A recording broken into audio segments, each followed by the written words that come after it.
My name is Jeff Lerner, founder of Entra, author of Unlock Your Potential, the ultimate guide to creating your dream life in the modern world, and host of the Unlock Your Potential podcast.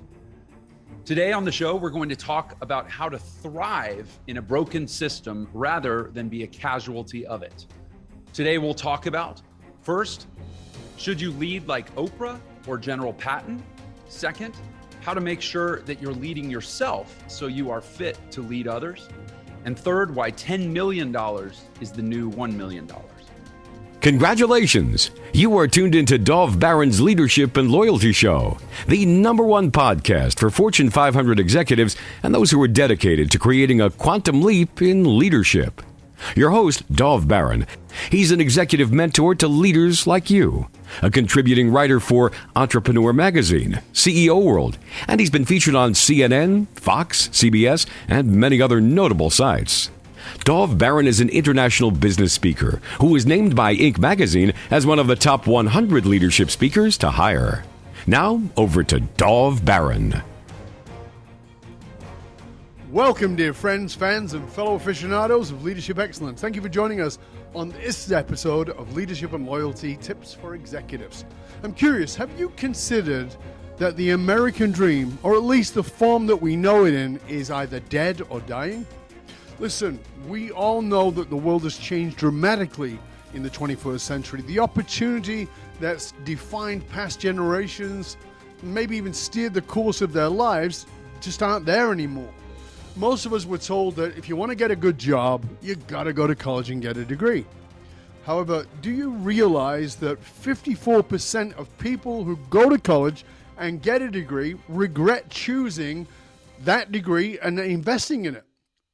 Moreover, and I think this is more important, more than 70% of Americans detest their jobs. And if you haven't noticed, as we record this, as we're speaking, we're in the midst of the Great Resignation. People are walking away from their jobs, wanting something more fulfilling, more meaningful. Yet, and this is also an important point, 2 out of 3 Americans will never be able to afford to stop working and actually retire. So there's the dichotomy. So are we feeding into a system that is broken? And if so, what can we do about it for ourselves? And more importantly, I think maybe for our children. Stay tuned, because that's where we're going in the next 2 episodes. As always, we need your help in staying relevant, so please get yourself over to wherever you subscribe to the show. Do us a favor, rate, review, and subscribe to the show. If you are a regular listener, big thank you to you for making us the #1 podcast globally for Fortune 500 listeners, and we are honored and grateful to be cited by Inc.com as the #1 podcast to make you a better leader.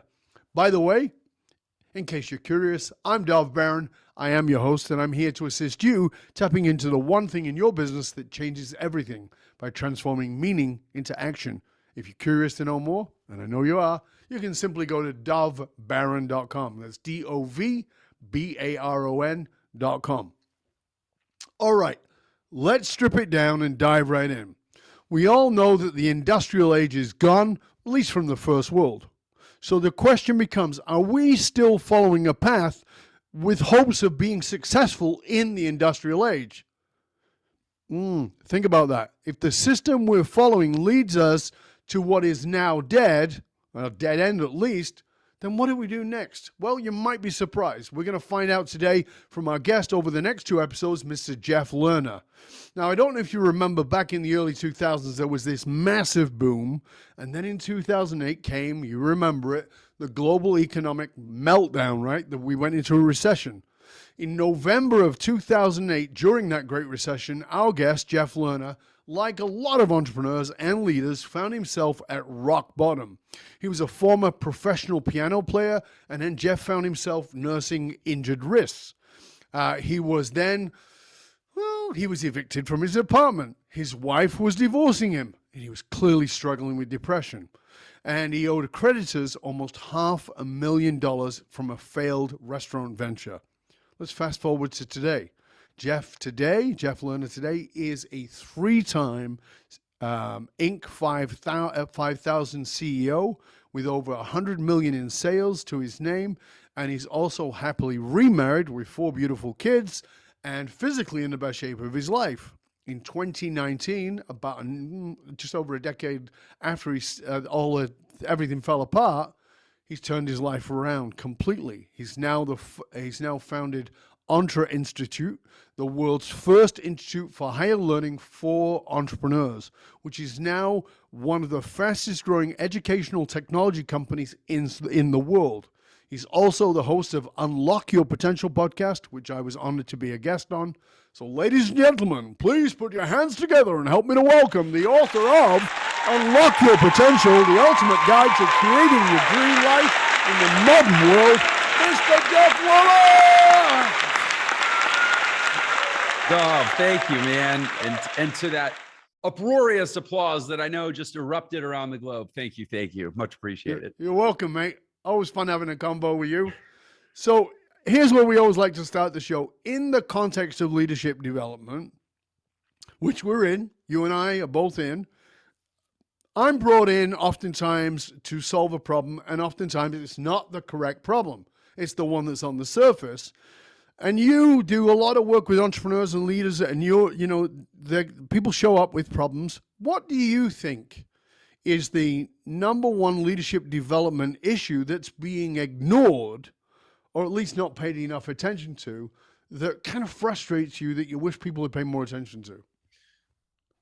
Yeah, I mean, I think that particularly in business, we tend to differentiate between professional respect and personal respect. We say, well, if I would still say, why do I love my wife? It would be because she's tender, she's kind, she's nurturing, she's supportive, she's, this list of a certain type of, call them softer adjectives. Mm-hmm. And then somebody says, well, why do you respect, some titan of business? And we think it's because he's smart, or here I'm defaulting male. She is smart. They're I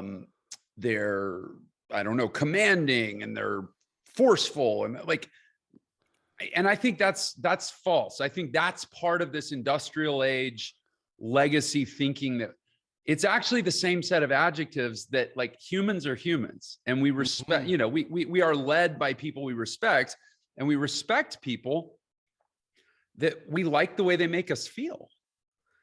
And I don't really see professional leadership development. I think to my experience, they talk about the soft skills, and they talk about the empathy, and they talk about the vulnerability, but I don't think they really celebrate it. And I actually think in some ways they still almost stigmatize it. And let me say, the reason I think this is because I basically lead a company that's one of the fastest growing, most productive, most fun, most optimistic corporate cultures, certainly. And this is based on what I'm told that exists. And I'm told this by people that have left bigger companies than ours, and they are drawn to us like a magnet because of the way it feels. And now, bear in mind, I'm the founder and I'm the chief visionary officer, but essentially my business partner and I, we lead the company as, co-leadership roles. And I mean, I am like the least qualified person by any formal traditional standard to be a big shot CEO. Like I have this idea, and again, this has been reinforced to me by the people I lead, that if I was in one of those big companies that they used to work for, I would be this sort of an enigmatic, ostracized weirdo castaway. Like there would be no place for me. Well, there would be a place for you. They'd hire you. They'd put you in HR, and then they wouldn't let you do anything. Yeah, exactly. But they love it. They love it here because if I'm having a bad day, I'll be honest about it. I'm not trying to be polished and perfect. I think people are pretty over that. And I think that big corporate America / the Western world is like clinging to it with cold, icy hands, going, no, I can't let go of my need to be, respected like General Patton. And it's like, no, people would rather work for Oprah, man. Let it go. I think that's a great analogy. Do you want to lead like Patton, or do you want to lead like Oprah? And by that, you don't have to like Patton and you don't have to like Oprah, but you have to look at which one would be more successful at leading people today? Today. And right today, I mean, Patton did a wonderful job in his time, but it was a different time, and I think you're absolutely right. And when you talk about, you and I both have spoken a lot about this. Well, how many people are just so discouraged with work? The last thing I need is somebody else who is demanding and controlling and micromanaging. That's not what it's about. So I think it's a really great point. Thank you for that. I really like that analogy of Oprah versus Patton. Let's sort of go back in time a little bit. Let's go back to what I talked about in the intro, which is 2008, the crash. You're a jazz musician. You're a business owner. You end up $500,000 in debt. You're going through a divorce. What were you not seeing, Jeff? Because and I'm not putting this on you, because I realize that most people were pretty blind in the lead up to 2008. Everybody was running on greed. That was it was Gordon Gekko. Gordon Gekko was the king of the world, and I'm not sure he wasn't up until 10 minutes ago, before things changed for all of us in the world. But when you look back on that, is there things that you go, oh my God, I was on that treadmill that actually went off the edge of a cliff? Was there something you could see now? Yeah, I think I was just a little bit, I mean, I don't think that I did anything wrong per se. I failed a lot of times at starting businesses, and most people, you hear these statistics about business failures, but what I think aren't really woven into those statistics are all the false starts that led up to the one that got captured in the statistic, right? So for every entrepreneur that strikes out and tries to start a software company or open a pizza parlor, there were several things before that. Probably, maybe it was trying to, repair bicycles in the neighborhood. Maybe it was a lemonade stand. Maybe it was, a tutoring business in high school when you were good at math and you tutored some of the kids that weren't, or like, and those don't really get baked into the statistics. Those are just like school of hard knocks, right? Like we all have to go through these real life learning experiences.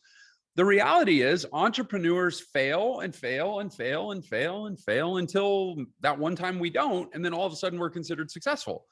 And for me, my failures they numbered 11 that I've counted. They could just as easily have numbered 20, or they could have just as easily numbered 2.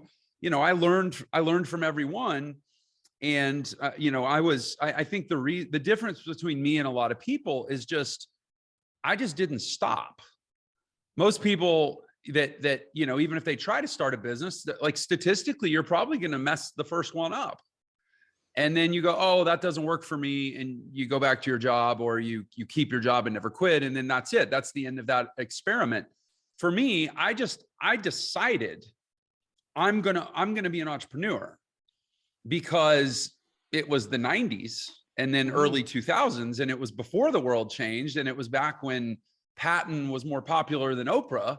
Right. And I knew fundamentally, I will never thrive under that. I will never acquiesce to that.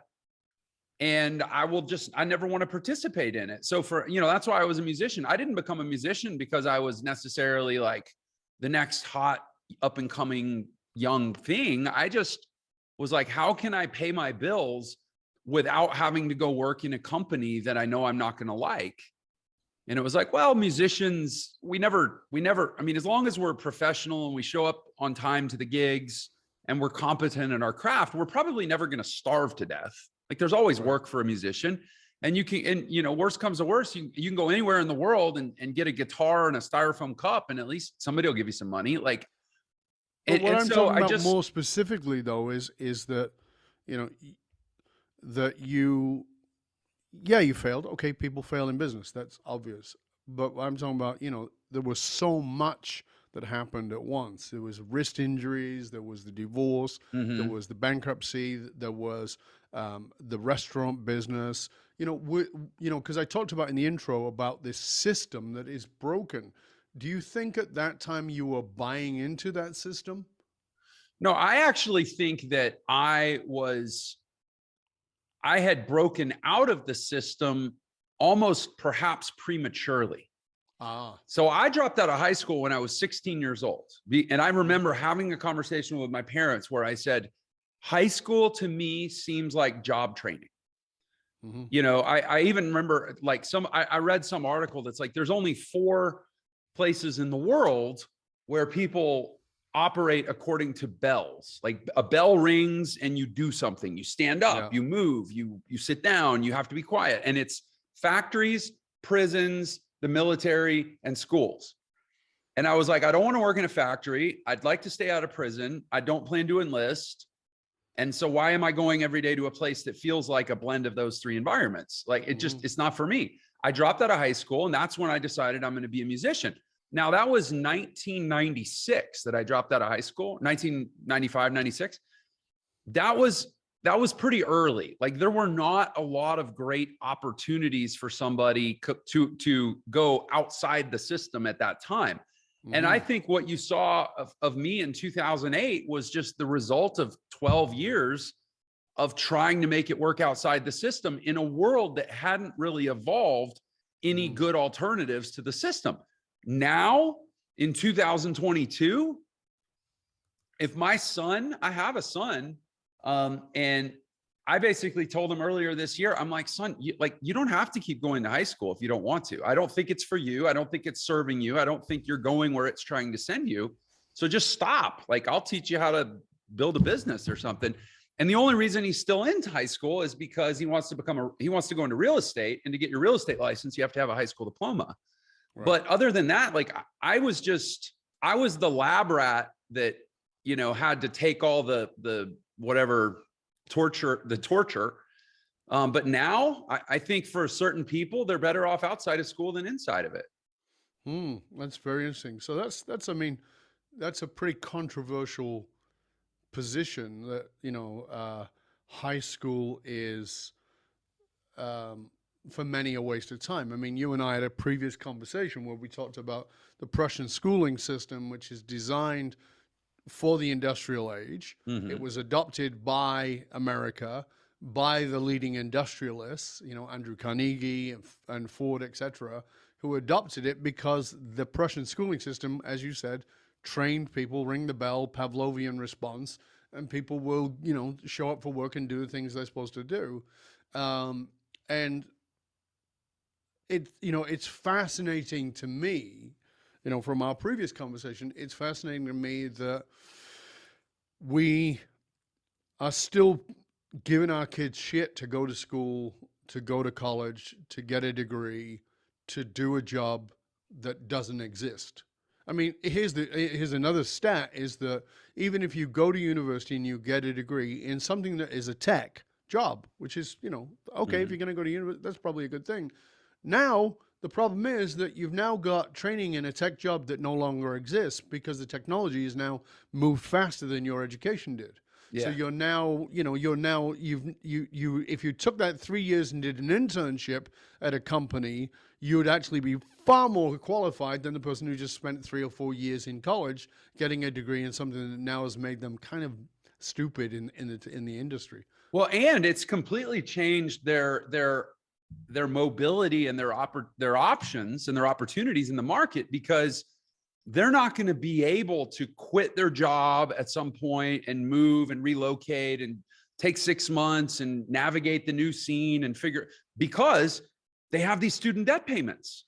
Right. They just every month, boom, boom, they got to stay on the treadmill. And, it's not an absolute black or white situation. I mean, everybody should approach. But that's the answer there, Jeff. I mean, it's a very good point. I want to just put a pause in that for a minute because I want people to get this. We are not saying don't go to high school.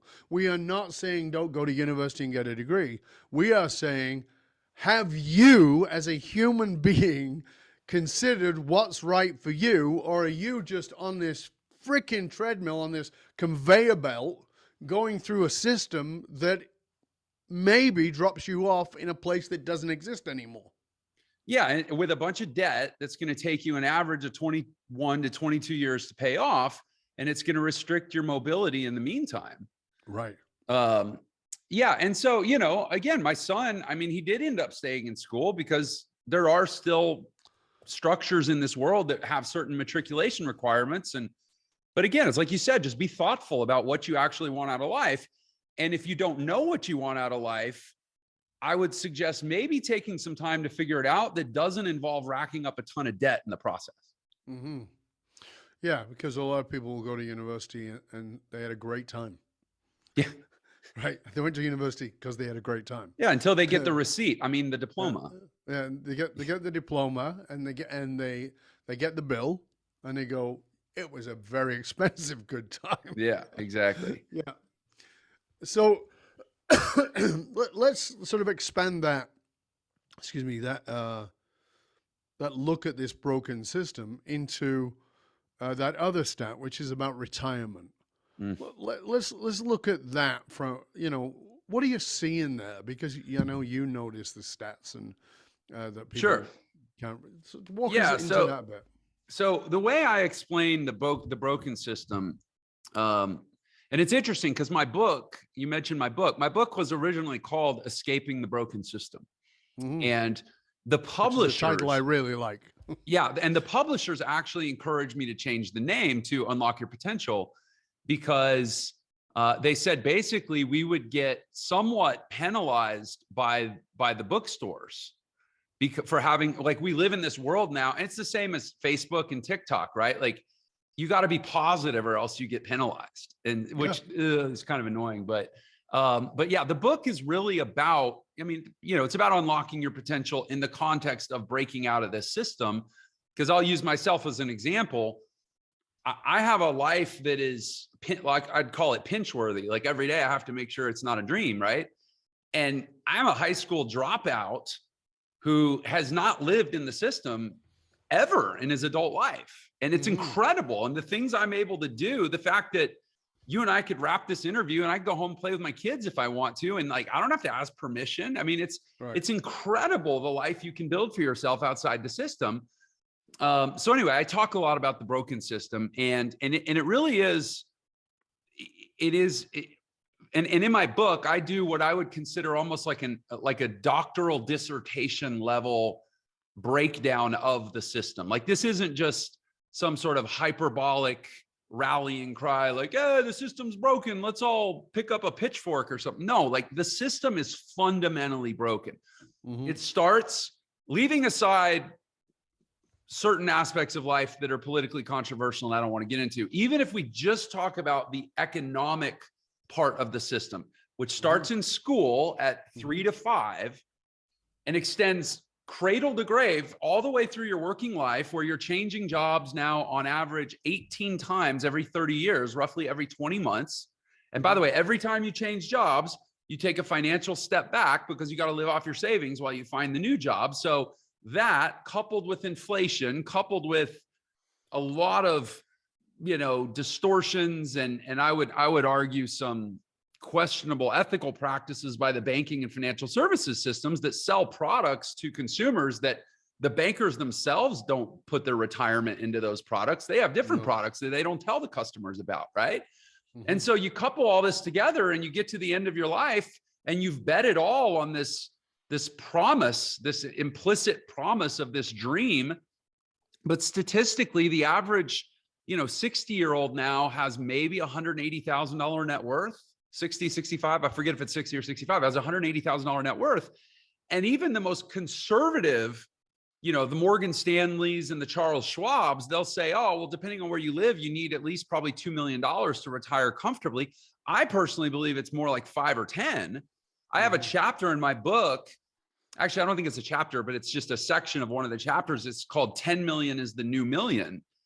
And the beta readers that we gave the book to, 50% of the beta readers refused to keep reading after that chapter because it was so upsetting to them to have somebody basically saying things like, if you're not rich, you're poor.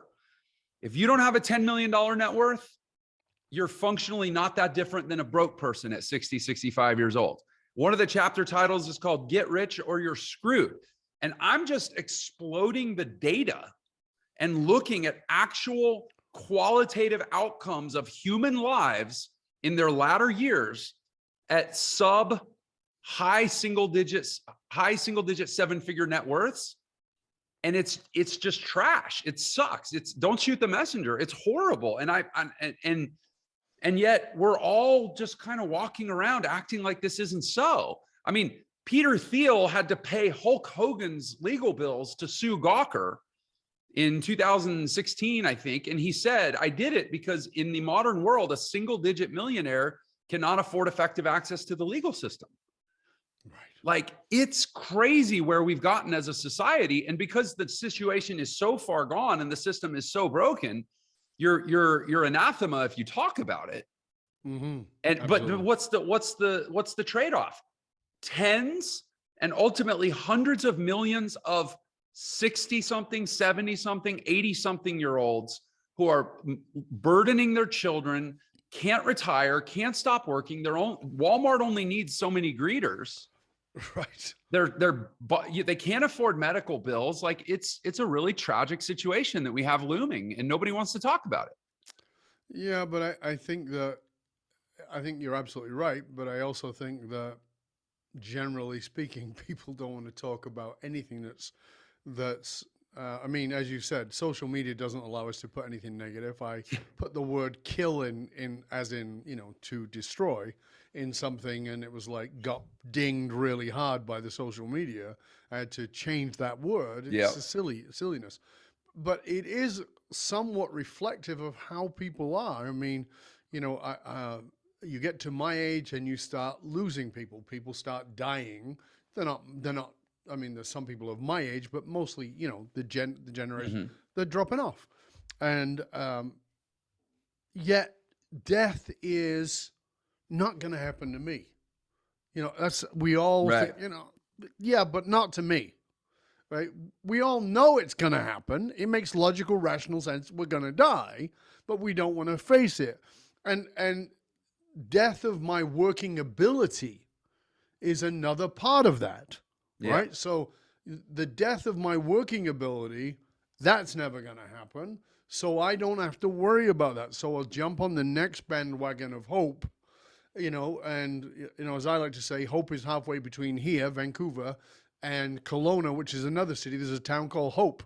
It's mostly dark, and it's not very hopeful and not very pleasant place to live. Right? And that's, in many ways, that's how we operate. We're operating like it's never going to happen to us. So, one of the things I like about where this book has gone is into this reality check. And it's not, as you said, it's not like the sky is falling reality check. It's like, here's the data. Do with it what you will. Here's the data, and you can turn it around. So when we come back, we're all coming towards the end of the first part here. One of the first questions I want to ask you about is, you talked about the people not wanting to read any further when they got to that. So I want to ask you about, let's say somebody is 50 plus years old. They get to that place. They realize they're not a 10 millionaire, and they're going, oh shit, what do I do? Right? So let's come in on that. We'll start there, and then we'll go on from there. I will say this: what they should do is finish the book, because they quit right before I gave them the answer. So. Right. Don't quit that, because you won't get to the answer. Okay, so Jeff, before we finish up, I want to make sure, before we go to part 2 of the show, I want to make sure that people know how to reach you, how to find out about the book, and how to find out about your institute and all the different resources that you have available. If you don't mind telling people where that is. Of course. No, I appreciate it. My handle on almost every social platform is Jeff Lerner Official. That's too many characters for Twitter, so I had to be the Jeff Lerner on Twitter. But honestly, if you Google or just type in Jeff Lerner on any platform, there are a few other Jeff Lerners in the world, and they don't like me very much because I always come up first. And you'll find me. I have a big YouTube channel with a ton of free training if people want to really dig into what I'm all about without having to purchase anything. The book is available wherever books are sold. Release date August 2nd, 2022, depending on when this airs.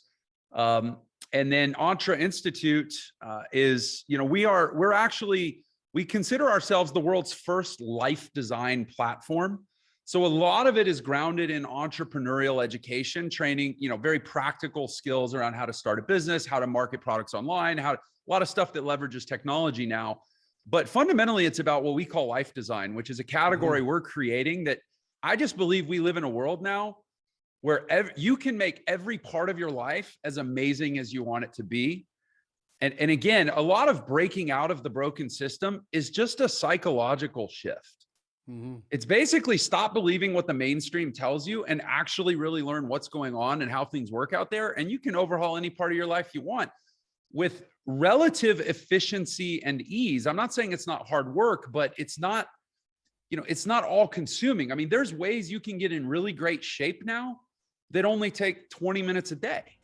Everything. All those in part 2. Give everybody a chance. You've created the hooks. Everybody's like, okay, let's get a part 2. That's great. Awesome. Okay, so we're going to be back in one click. Till then, stay curious, my friends. Stay curious if you've been playing into a broken system and how you can break out. We're going to be back in one click. Stay tuned.